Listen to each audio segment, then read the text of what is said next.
수예배 주제는 선한 목자 예수입니다. 선한 목자 예수, 선한 목자. 말씀 먼저 찾아볼까요? 우리 요한복음 10장 11절에서 18절입니다. 요한복음 10장 11절에서 18절입니다.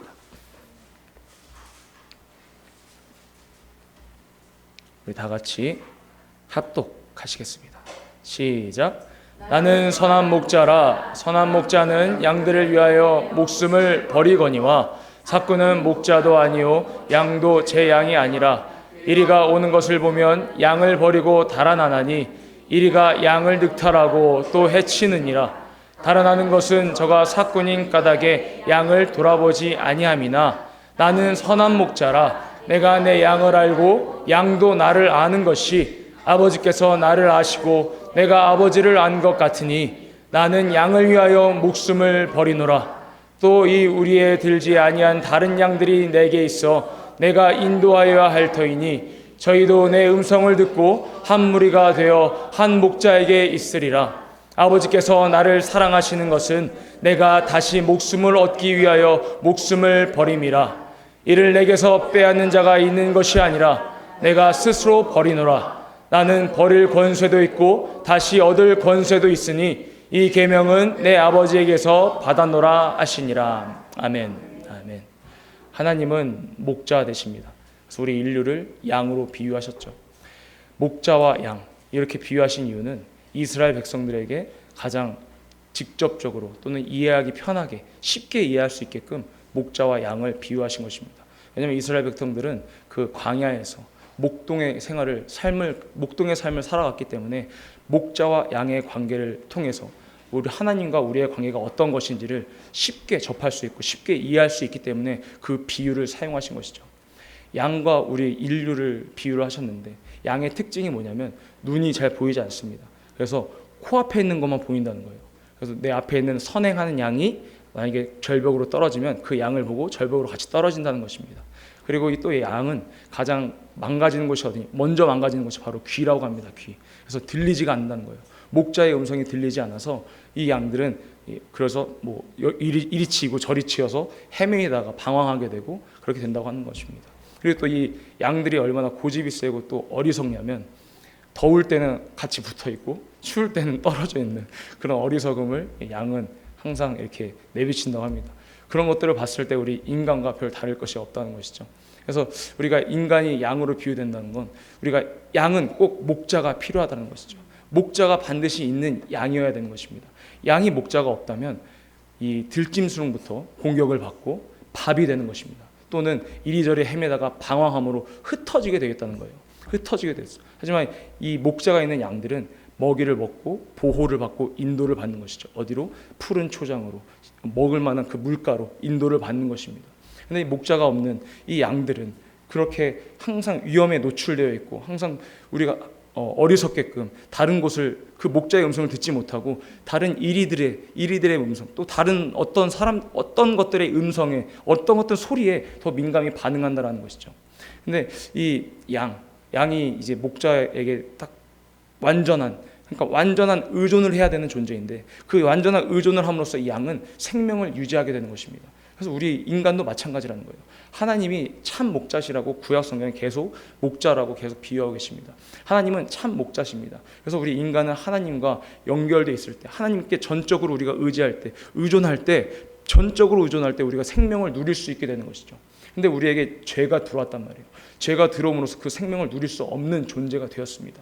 그래서 이 죄를 허무시기 위해서 죄의 문제를 해결하기 위해서 누가 오셨느냐? 바로 예수 그리스도가 오신 것입니다. 성경은 예수 그리스도가 오셨다고 해서 그 예수 그리스도를 비유하신 것이 바로 선한 목자라고 비유하고 있어요. 오늘 본문 말씀처럼 선한 목자라고 비유하고 있습니다.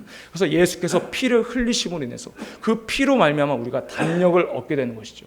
그 선한 목자를 쫓아감으로써 그 선한 목자의 음성을 들음으로써 우리가 하나님 아버지 참된 그 목자 아버지께 갈 수 있다는 것입니다. 우리가 담력을 얻어지는 것이 우리가 신앙생활을 오래 해서 기도를 오래 해서 말씀을 많이 알아서 담력이 생기는 것이 아니라 예수의 피로 말미암아서 우리가 담력이 생기는 것입니다. 우리 히브리서 10장 19절 말씀 한번 다 같이 읽어볼게요. 히브리서 10장 19절 말씀입니다. 네. 다 같이 우리 합독하시겠습니다. 시작. 그러므로 형제들아 우리가 예수의 피를 힘입어 성소에 들어갈 담력을 얻었나니. 아멘. 우리가 담력을 얻는 건 예수의 피로 말미암아서 우리가 담력을 얻게 되는 것입니다. 그래서 우리가 이 예수 안에 있을 때, 그 선한 목자 안에 있을 때만이 우리가 평안을 누릴 수 있는 것이고 생명을 누릴 수 있게 된다는 것이죠. 근데 우리가 그 생명에 대해서는 피라고 피에 생명이 있다라고 말씀하셨습니다. 그래서 그 피를 힘입어야지만이, 힘 입는다는 건 다른 것으로 내가 그 피에 대해서 능력을 얻게 되는 거예요. 그 피를 나로, 그러니까 의지한다는 것이죠. 피를 힘입어서 성소에 들어갈 담력을 얻었나니, 이 담력을 우리가 가질 수 있게 되는 건 피만이 우리가 담력을 가질 수 있게 되는 것입니다. 그래서 우리 요한복음 14장 27절 볼게요. 요한복음 14장 27절입니다. 다 같이 합독하시겠습니다. 시작.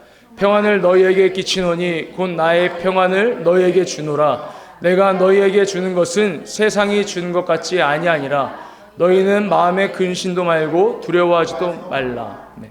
이 선한 목자 안에 있는 그 양들은 그 선한 목자의 음성을 들을 뿐만 아니라 그 선한 목자가 주는 꼴을 먹으면서 그 인도를 받고 보호를 받는 것입니다. 그러므로 평안을 누리게 되는 것이고 생명을 얻게 되는 것이죠. 근데 세상이 주는 평안이 또 있다라는 거예요. 세상이 주는 평안이 무엇이냐? 우리가 이걸 분별해야 되는 것입니다. 제가 청년들한테 예전에 이런 말을 많이 했어요. 하나님께서 대학에 붙여주셨어. 하나님께서 대학에 붙여주셔서 그런 간증을 저한테 와서 합니다. 또는 하나님께서 직업을 내가 좋은 직장에 들어가게 취직을 시켜주셨어. 또는 하나님께서 내 병을 낫게 해주셨어. 이런 간증을 와서 했을 때, 그러면 그때 이후부터는 그로 말미암아 하나님과 더 가까워져야 되는 게 정상이에요. 그로 말미암아 하나님과 더 가까워져야 되는 것입니다. 그로 말미암아서 예배 자리에 더 나와야 하는 것이고, 기도를 더 열심히 해야 되는 것이고, 말씀을 더 알아서 하나님을 더 깊이 알려고 하는 그 노력이 나와야 된다는 것이죠. 그 열심히 나와야 된다는 것입니다. 하지만 그것이 아니라 내가 그 학교에 붙음으로써, 내가 취직함으로써, 병이 나음으로 인해서 그것으로 말미암아서 내가 하나님과 멀어져요. 결국에 하나님과 멀어지는 그런 양상을 띌 때 그것은 바로 세상이 주는 평안과 같다는 것이죠. 하나님이 주신 평안, 주께서 주신 평안은 바로 하나님과 더 가까워지게끔 만든다는 것입니다. 근데 세상이 주는 평안은 눈에 보이는 것들, 또는 내가 기쁘고 어떤 자유가 있을 수 있어요. 그 잠깐 동안은. 하지만 영원한 것은 아니라는 것입니다. 만약에 물고기가 물에서 살다가 정말 저 육지에 있는 반짝반짝거리고 휘황찬란한 것을 사모했단 말이죠. 그래서 그 육지로 나왔으면 그 물고기는 죽게 되어 있습니다. 죽게 되어 있어요. 그래서 우리가 그 자유할 수 있어요. 내 마음대로 사는 거, 내 뜻대로, 내 기준대로 사는 것이 자유할 수 있지만 그 끝은 절망이요 멸망이라는 것입니다. 우리는 양으로서 주님의 음성을 날마다 들어야 되는 거예요. 주님의 음성이 내게 있음을, 내 평생 주님의 음성으로 말미암아서 그 음성을 따라가는 자들이 바로 그 선한 목자의 양이라는 것이죠. 우리 본문 말씀 보겠습니다. 요한복음 10장 11절 다 같이 읽어볼게요. 요한복음 10장 11절 함께 읽겠습니다. 시작. 나는 선한 목자라. 선한 목자는 양들을 위하여 목숨을 버리거니와. 아멘. 선한 목자는 목숨을 버리십니다. 왜 목숨을 버리셨느냐? 자, 14절, 15절 보겠습니다. 14절 먼저 볼게요. 나는 선한 목자라. 내가 내 양을 알고 양도 나를 아는 것이. 이 말씀에는 비밀이 있어요. 내가 내 양을 안다는. 그러니까 나보다 나를 더 잘 아시는 분이 바로 우리 주님이시죠. 그래서 그러니까 나보다 나를 더 잘 아시기 때문에 내가 지금 무엇이 필요로 하고 내가 지금 어떤 것이 필요하는 것이 주님은 그 목자, 선한 목자는 이미 다 알고 계신다는 것입니다. 그래서 내 양을 알고 양도 나를 아는 것이, 그 양, 선한 목자의 음성을 듣는 자들, 그 자들이 바로 그 선한 목자 아래서 치리함을 받는 그런 양이라는 것이죠. 15절 보겠습니다. 아버지께서 나를 아시고 내가 아버지를 아는 것 같으니 나는 양을 위하여 목숨을 버리노라. 아버지께서 아들을 아시는 게 어떻게 알고 계십니까? 내 사랑하는 자여 기뻐하는 자라 라고 아버지께서 아들에게 말씀하셨어요. 그렇게 아버지는 아들을 사랑하십니다.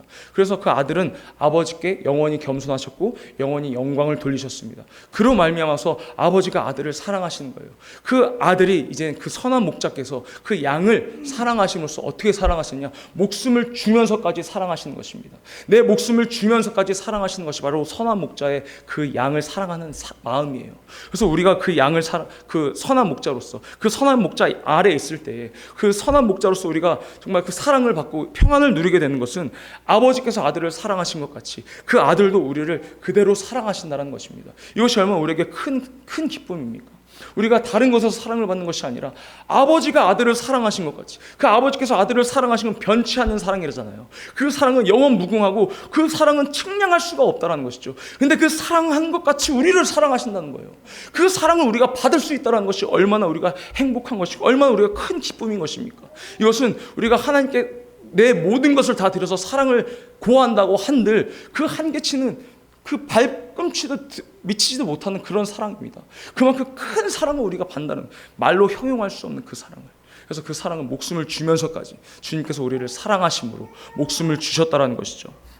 그래서 우리가 이 땅에서 실패할 수 있어요. 이 땅에서 실패할 수 있으면 또 도전하면 되죠. 근데 우리가 성공해야 할 것은 바로 주님의 음성을 듣고 내 영혼이 성공하는 것입니다. 내 영혼이 어디로 가느냐? 바로 아버지께 가는 것, 참 목자이신 아버지께로 가는 것이 바로 우리 영혼의 성공인 것이죠. 내가 이 땅에서 실패하는 것은 기회가 얼마든지 있어요.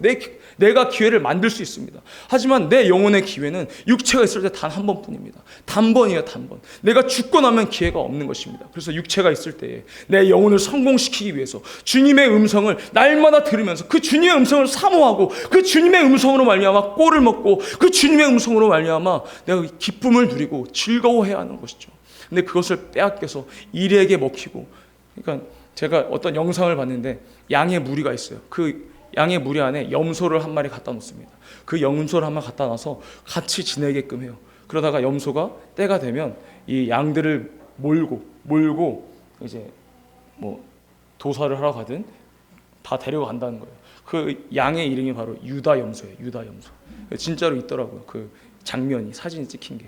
그러니까 우리는 다른 음성, 그러니까 선한 목자의 음성만을, 주님의 음성만을 우리가 사모해야 된다는 것이죠. 세상에서 어떤 음성이 들릴지 몰라요. 내 안에서도 어떤 음성이 들릴지 몰라요. 하지만 나로 인하는 음성 말고, 내 기준과 내 뜻과 나의 어떤 방향성의 그런 기준 말고 하나님의 뜻, 주님의 음성, 그 음성을 우리가 사모해야 되는 것이, 그로 말미암아서 우리가 영생에 이룰 수 있게 되는 것입니다. 이것이 바로 우리 영혼의 성공이라는 것이죠. 성공. 우리 주의 음성을 듣고 나 영혼을 성공시키자. 우리 한번 외치기 원합니다.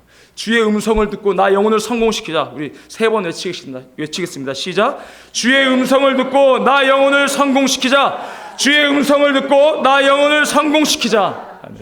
주의 음성을 듣고 나 영혼을 성공시키자. 아멘. 3번이었죠. 네.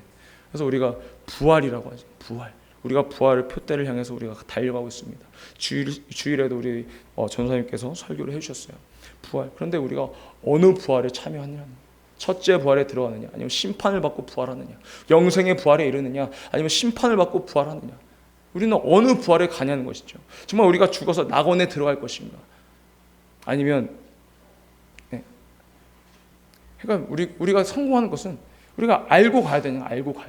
알고 가야 그곳에서 정말 아버지께서 우리를 기다리고 계신다는 것이, 그 목자가 이 땅에서 살고 일단 수고하고 무거운 짐진 자들아 다 내게로 오라. 내가 너희를 쉬게 하리라. 라고 예수께서 말씀하신 것이 바로 내게 와서 쉼을 너희가 얻으라는 것입니다. 쉼을 얻음으로 인해서 내가 너희로 하여금, 너희는 내 말만 들으면 돼. 나로 하여금 아버지께로 간다라는 것이죠. 그래서 예수께서 나는 길이요 진리요 생명이요 나로 말미암지 않고는 아무도 아버지께로 올 자가 없느니라 라고 말씀하신다는 것이죠.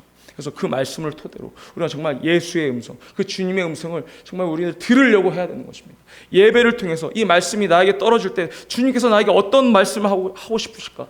오늘 이 시간 나에게 하시고자 하는 그 말씀이 무엇일까? 우리가 말씀을 읽을 때도 마찬가지고 이 말씀을 읽을 때 내게 하시는 그 주님의 음성이 무엇일까? 우리가 이 음성을 정말 날마다 사모해야 되는 것이고 그 음성을 들으려고 애써야 하는 것입니다.